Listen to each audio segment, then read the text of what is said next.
Then, I began a trance exercise to lull my mind into a more conducive state, and then something happened that I've never experienced before.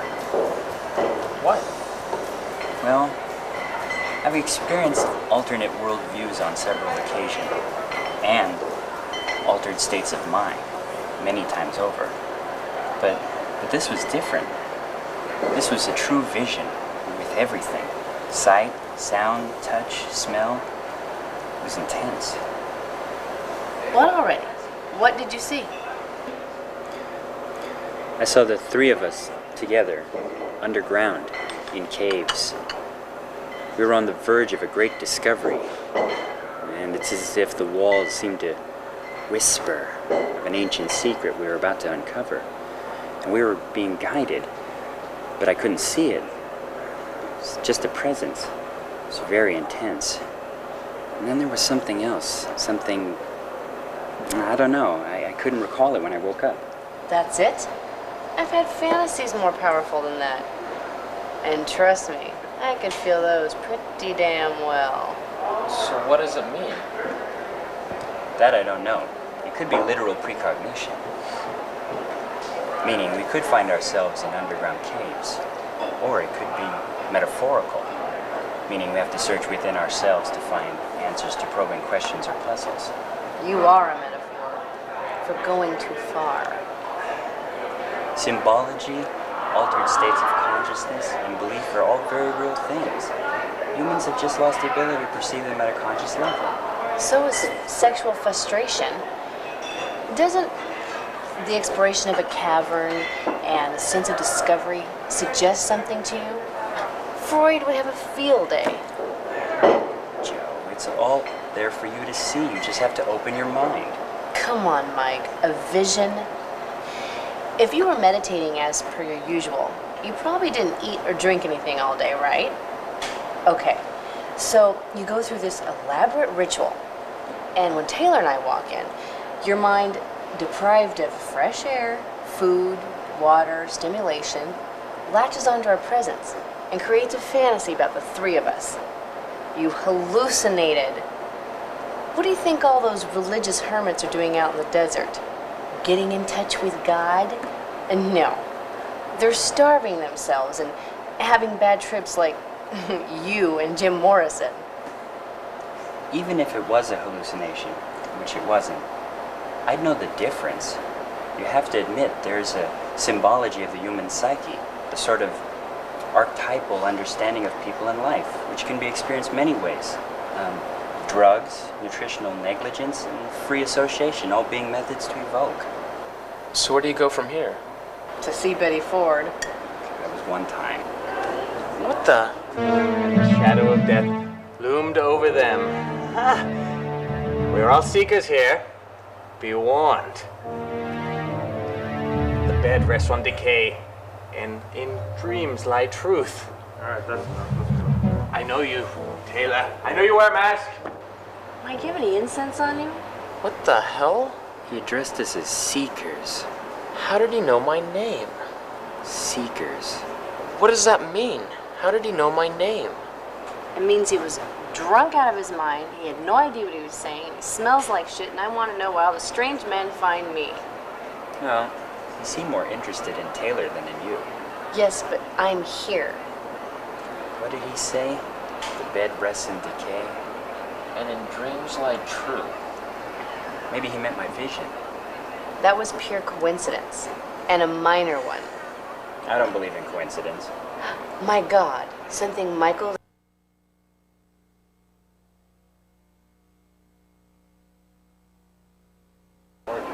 Sure, if you get wisdom from a bottle of whiskey. I'll have to meditate on this. You guys be sure to tell me if you have any weird dreams or anything. Okay. Yeah, sure. I think it's time I went home.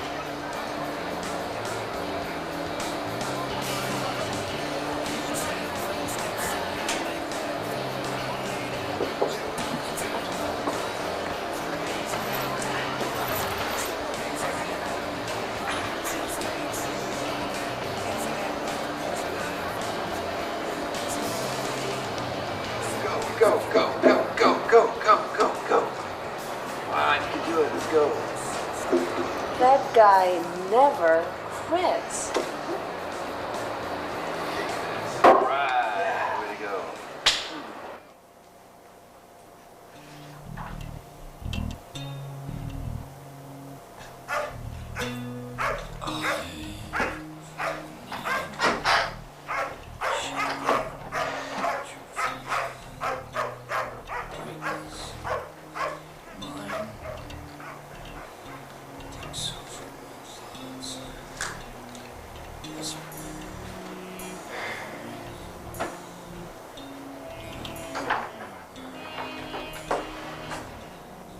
Hey, did you hear that? What? Did you hear the dogs? I can't hear nothing with these things on. That's the point. Sounded like they were in the house. Dogs and shit in the living room that will never get cleaned up.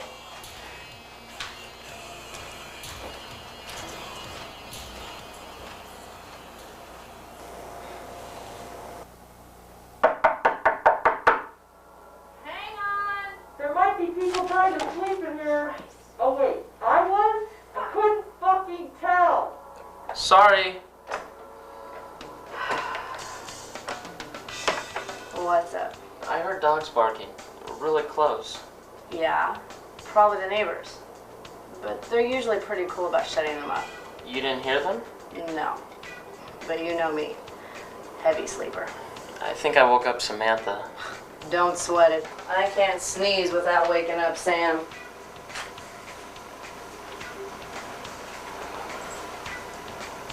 That's kind of weird. Yeah, Sean gave it to me. You met him? He collects roadkill. Yeah.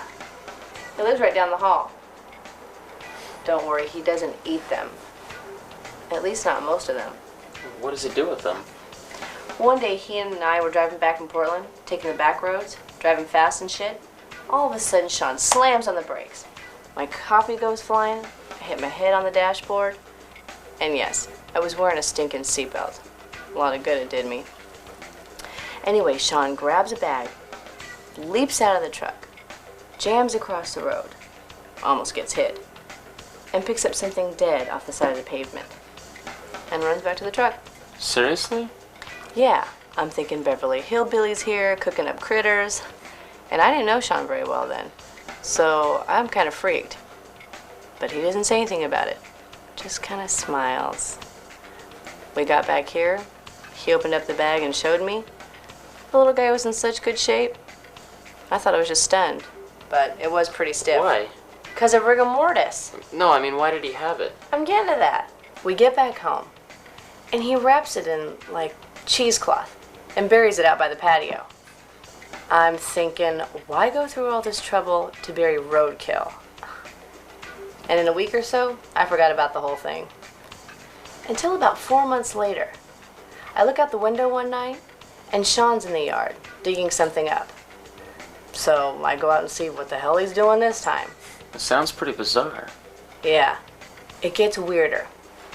He takes the remains of the rat and puts it in this closet. This is the really nasty part. The closet is full of meat-eating beetle grubs. The closet's in his room? Yeah. In this house? Yes. Anyway, I kept bugging him, but he wouldn't tell me what was up. Said I had to wait and see. So did he tell you? Not exactly. About a month later, I come in drunk from a party, and that was sitting on my pillow. Sean let me keep it because he's already got a couple of rats. I don't think I could sleep with it. Yeah, I prefer my men to have some meat on their bones. So, why'd you wake me up? I don't even remember. I think I'll go back to bed now. Suit yourself. Sweet dreams.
What the hell? It's me. Can I come in? Jesus. Hold on.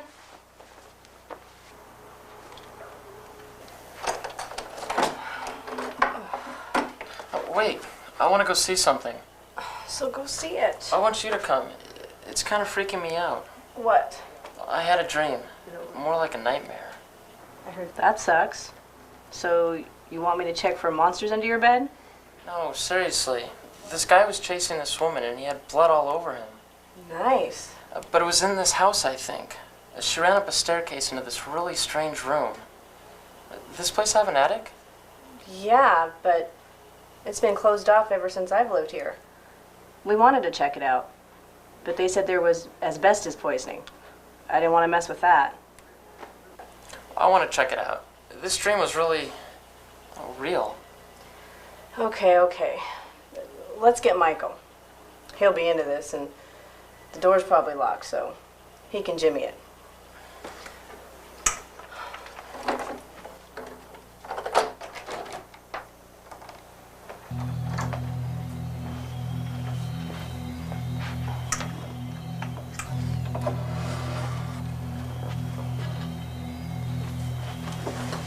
Michael, wake up.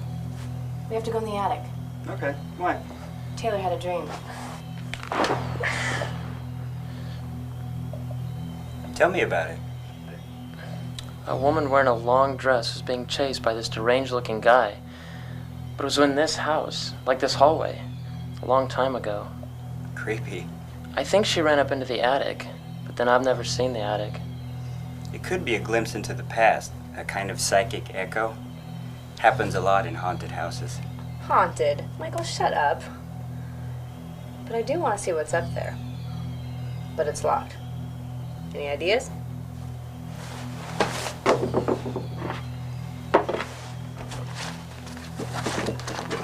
How about these? I don't even want to know.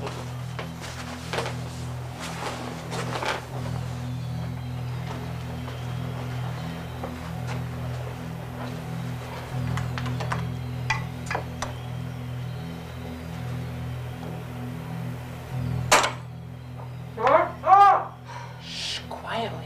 How the hell am I supposed to do this quietly? Maybe we can just wait and get a key. They're not going to give us one, even if somebody has it. Now I want to see what's up here, too.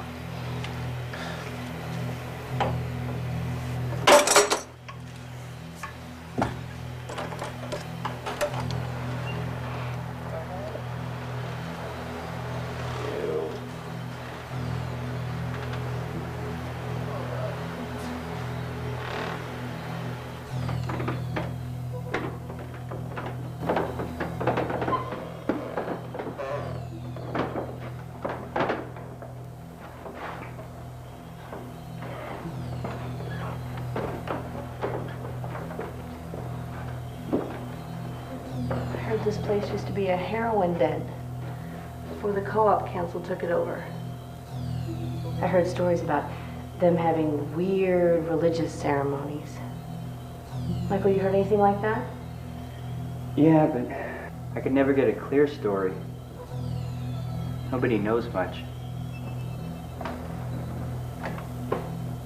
Guys, this was in my dream.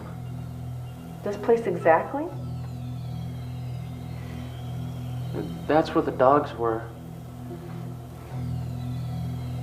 And the woman was there.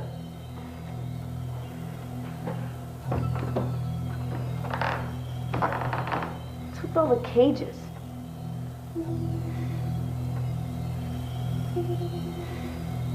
creepy.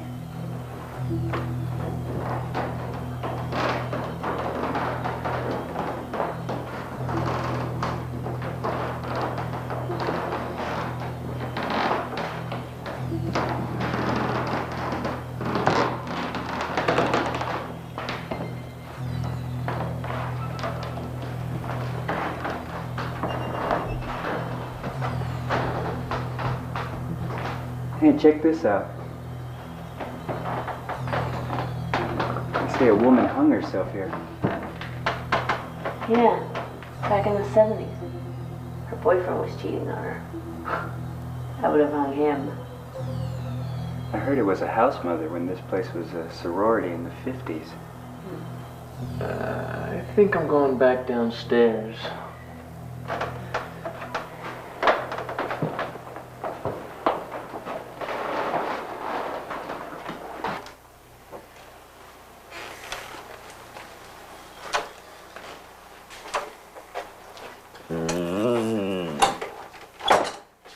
What you doing? Oh, we heard something up there. We were just checking it out. It's cool, huh? It's a great place to drink beer. You've been up there? No, but it would be a great place to drink beer. Dude, attics are cool. Buenos noches. What was that?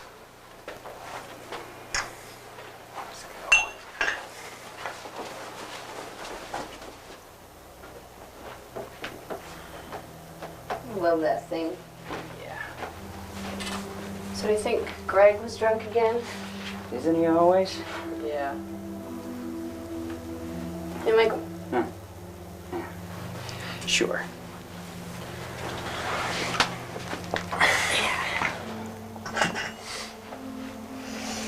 So now do you think something strange is going on? It's just like my vision said, we have experienced something new. We've been living here for over a year, and we never went up there. Yeah, because I didn't want to die of some weird asbestos poisoning. Greg's killed so many brain cells off, he doesn't care. Oh, man. I think I can feel a lump growing in my chest already. I didn't see any insulation up there or anything. True. Hey, my lump's going away. Oh, that attic was in my dream, but I'd never seen it before. I think you probably just dreamed of a typical attic. And then when we went up there, your mind filled in the blanks. Yeah, the typical attics don't have cages in them. Taylor, have you dreamt about this house before? Well, not that I can remember, but I haven't been sleeping well. I keep being woken up by the dogs. They don't bother me much. I think you should start writing down the dreams you do remember. Researchers say it's an excellent way to recall them at will. And dreams are another way to help us tap into the collective unconscious and the ethereal world around you. And your messed up psyche. I don't think there's anything wrong with Taylor's psyche. I was talking to you. You know, Taylor, I think you might just be experiencing anxiety about moving out here. Man, I know it tripped me out when I left. And you did all your undergrad at Arkham and lived at home. It rattles anyone to leave. Yeah, but I think there's more to it than that. Man, I can feel it. I just hope the spirits guide us to a wise and beneficial outcome.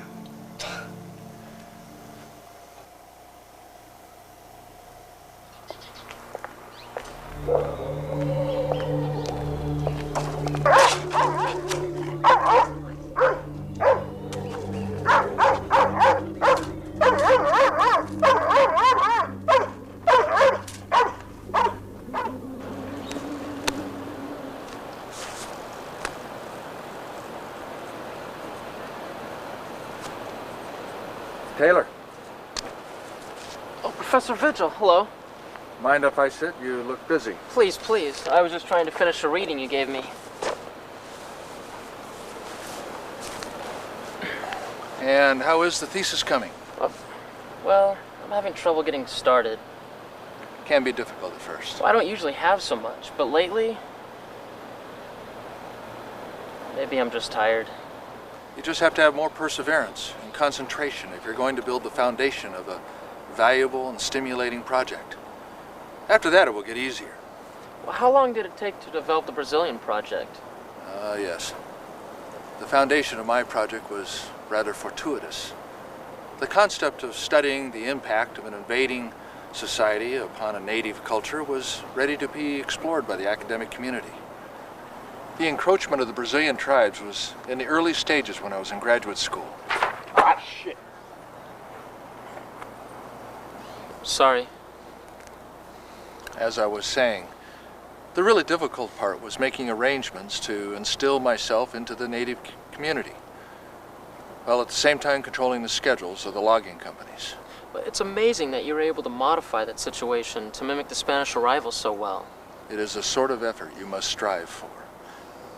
Now please, if you're having any personal difficulties, any things getting in the way of your studies, I want you to come see me. Thanks, that means a lot. But with all this material you gave me on the local religions, I'm sure I'll think of something. But Professor Vigil, Yes, this book mentions a cult that was in the area, but there isn't much about it. yes. That is interesting. It was rumored to have been a extended family, a however rich and powerful family that migrated over here from the East Coast. Settled right around here, I believe. But then, that's not my area of expertise. You know, that would make a very good thesis. Yeah, it would.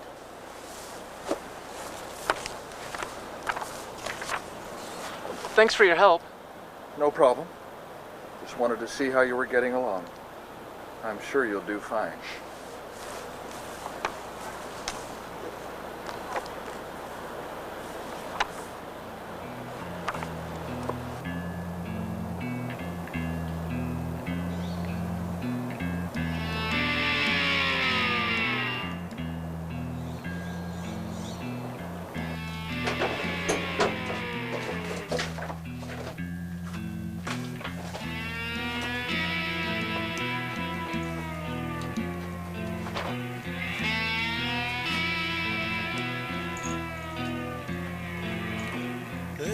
Everything's broken here. I go home, they say the white man's coming to stay.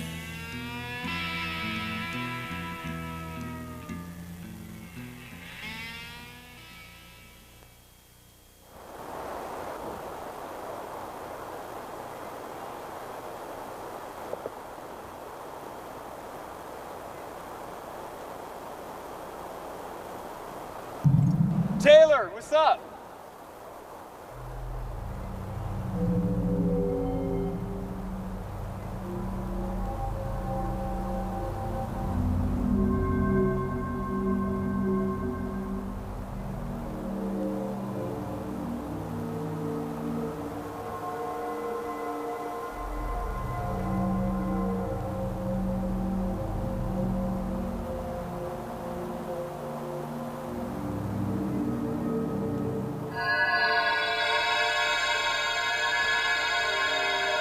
One of the most interesting observations made during my stay with the Brazilian Maicalan tribe involved their shaman, or spiritual leader. His name was Bakulu. And from a Western point of view, he was quite insane. He was prone to wild ravings and hallucinations. On several occasions, I found him in a sort of grand mal seizure. He'd be laying on the floor, twitching, his eyes rolled back and his jaws clenched unconsciously. And often he would bleed dramatically, having bitten his tongue. Whereas Western thinking viewed the shaman as a pathetic, afflicted individual, the community saw his affliction as a mysterious power. They held him in reverent awe, as one touched by the divine. This respect shown him only reinforced his madness and encouraged a greater dementia, until eventually he seriously injured himself with a collection of arrows used by the village hunters. In my conversations with Bakulu, he would never acknowledge that his affliction was anything other than inspiration used to guide his people. In fact, the McAllen people do not have a word for madness or insanity.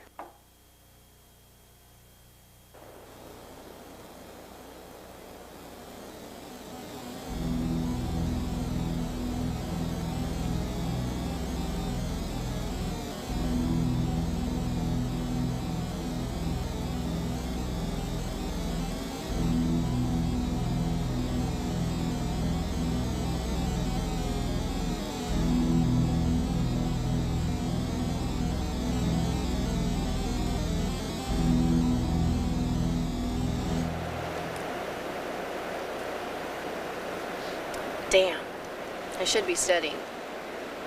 But then, that would ruin a perfectly good day. Yeah. What's up with you? Have I ever shown you this watch? I don't think so. It's nice. Is there anything special about it? It was my father's. That's cool. But that's not why it's special. I think your dad was pretty special. He was, but it's not his. You just said it was your father's. It is.